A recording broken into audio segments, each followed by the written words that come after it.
అప్పుల బాధలు వెంటాడుతున్నాయా? అయితే 6JVR వారి జాతిరత్నాలు ధరించండి.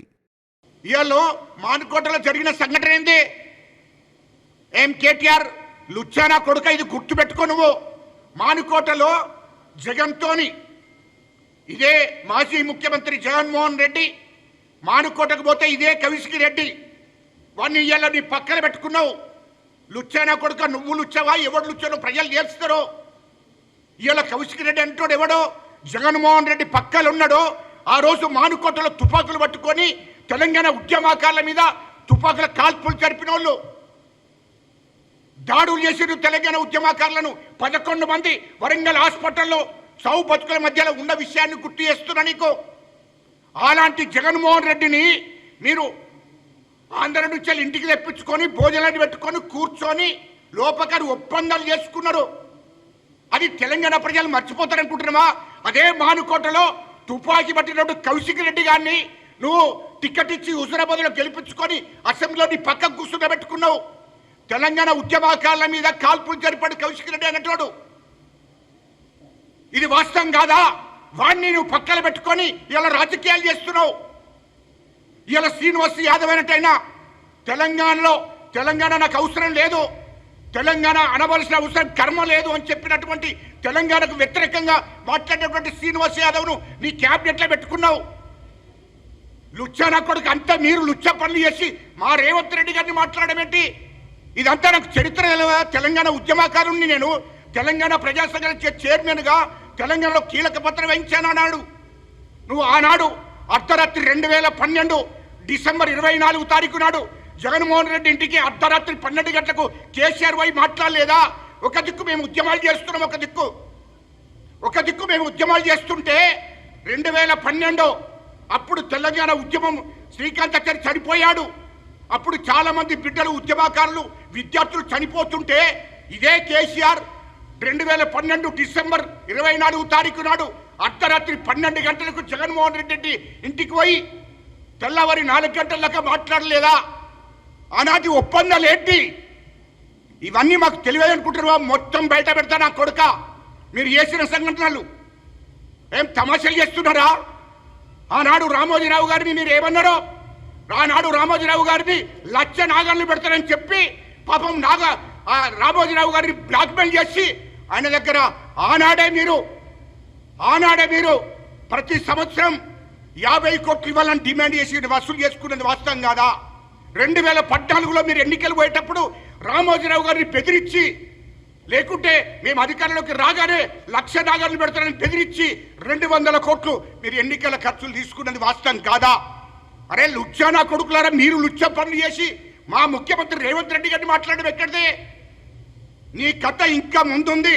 నువ్వేం చేసినావో నువ్వు పార్కాయతులు. ఏ కేటీఆర్ లుచ్చానా కొడుక, నువ్వు మంత్రిగా ఉండి 2015లో నువ్వు మంత్రిగా ఉండి పార్కాయతులో నువ్వేం చేసినావో సినిమా ఇండస్ట్రీ వాళ్ళతోని సినిమా హీరోయిన్లను తెప్పించుకొని నువ్వేం చేసినావో మొత్తం వీడియో నా దగ్గర ఉంది నా కొడుక. ఇక్కడ నుండి మొదలవుతుంది నీ సంగతి అంతా. ఏం తమాషాలు చేస్తున్నావా?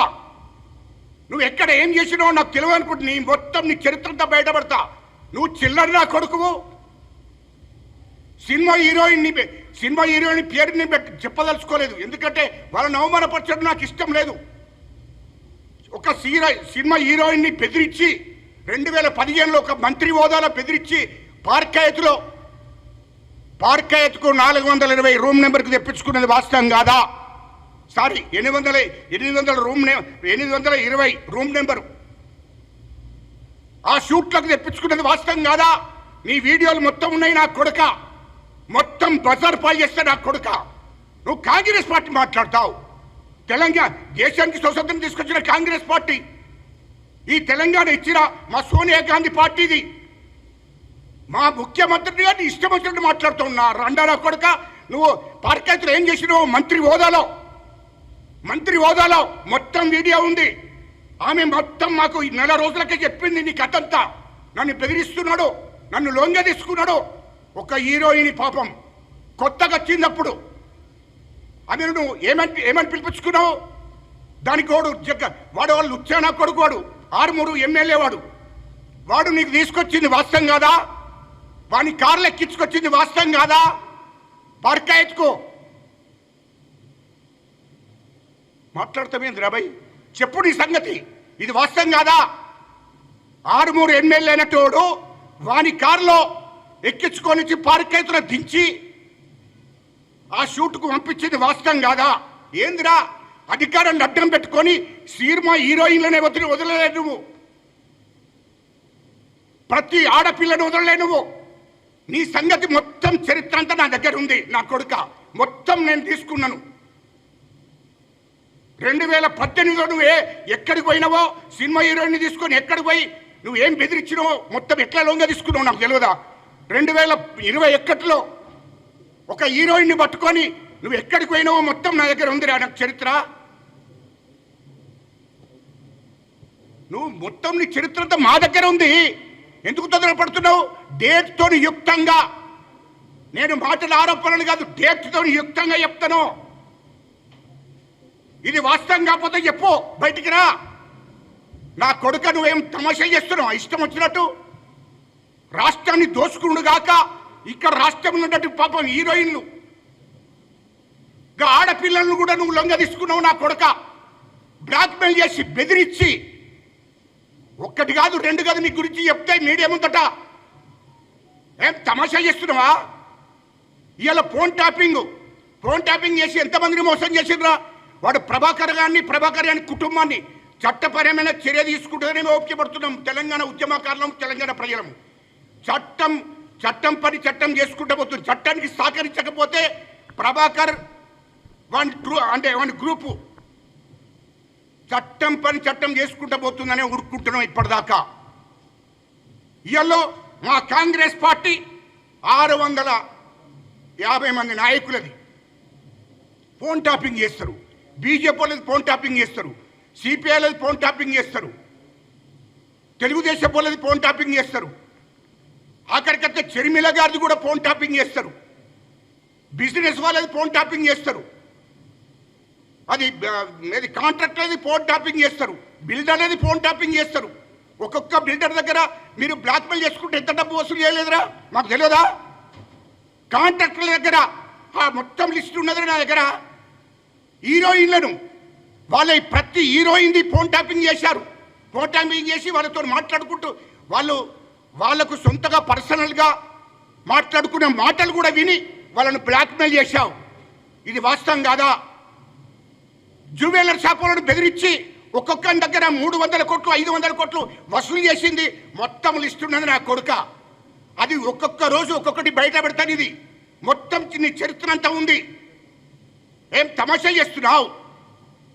ఎందుకు పోనీ అని వదిలేస్తున్నాం. నేను అంత దిగజారుడు మాట్లాడకూడదని, బాగుండదు అని చెప్పి నేను ఎన్ని రోజులు మనసులో పెట్టుకొని నీ రికార్డ్స్ అంటే దగ్గర పెట్టుకొని కూర్చున్నాం. తమాషాలు చేస్తున్నాడా వాడు? ప్రభాకర్ రావు వాడు గీతపరుడా? ఆ లుచ్చనా కొడుకు రాష్ట్రంలో ఉన్నటువంటి మొత్తం పెట్టుబడిదారులది, మొత్తం అందరి కాంట్రాక్టర్ది, బిజినెస్ వాళ్ళది, సినిమా ఇండస్ట్రీ వాళ్ళది, మరి బంగారు షాప్ వాళ్ళది, అందరిది కూడా పొలిటికల్ నాయకులది. ఇంతమందిది ఫోన్ టాపింగ్ చేస్తే ఫోన్ టాపింగ్ ఎవరురా? కాంగ్రెస్ వాళ్ళు, ఇక్కడ ఉన్నటువంటి ప్రతిపక్ష పార్టీలు అందరూ నక్సలైట్లారా? అరే కేటీఆర్, అరే లుచ్చానా కొడుక, కేసీఆర్ అని తోడు నువ్వు కలిసి ఈ రాష్ట్రంలో ఉన్నాడు అందరూ కూడా మావోయిస్టులు అయిందారా? వీళ్ళంతా మావోయిస్టులు అని చెప్పి రికార్డు హోంమంత్రి. అట్లా హోంశాఖలో డీజీపీ, ఆ డీజీపీకి సిగ్గు లేదు. పోయిన డీజీపీకి ఆ డీజీపీ వీడు ప్రభాకర్ రావు వీళ్ళంతా కలిసి వీళ్ళందరినీ మావోయిస్టులుగా మొత్తం సినిమా ఇండస్ట్రీ వాళ్ళను, పొలిటికల్ పార్టీ వాళ్ళను